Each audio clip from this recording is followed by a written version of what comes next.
Let's take a look at how to get to the shallow depth settings on the MEX5.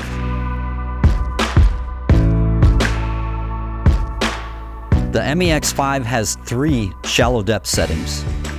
So when I turn the MEX5 on, I'm going to go into the menu here and choose non-destructive.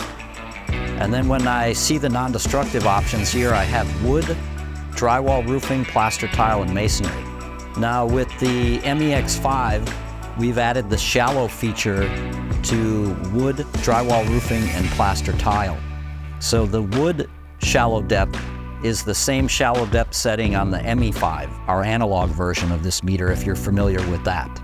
So to get to the shallow depth in any of these first 3 settings, if I choose this center button, you'll see now I'm in the wood setting for percentage moisture content. That's taking a reading about 1.25 inches deep.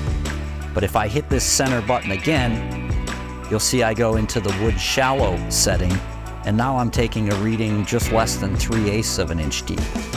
If I go back into the menu here, again to non-destructive, and I go down to drywall roofing, and I choose that, now in drywall roofing, I can also get a shallow read where it says drywall shallow, and that's going to take a reading again just less than 3/8 of an inch deep, as opposed to going about 1.25 inches. So this gives 2 depths that you can compare like units of measure.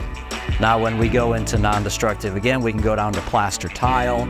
If I choose plaster tile, we see it's in the standard plaster tile setting, again going about 1.25 inches. If I hit this center button, now I'm in plaster tile shallow, and we're taking again a shallow reading in that plaster tile setting.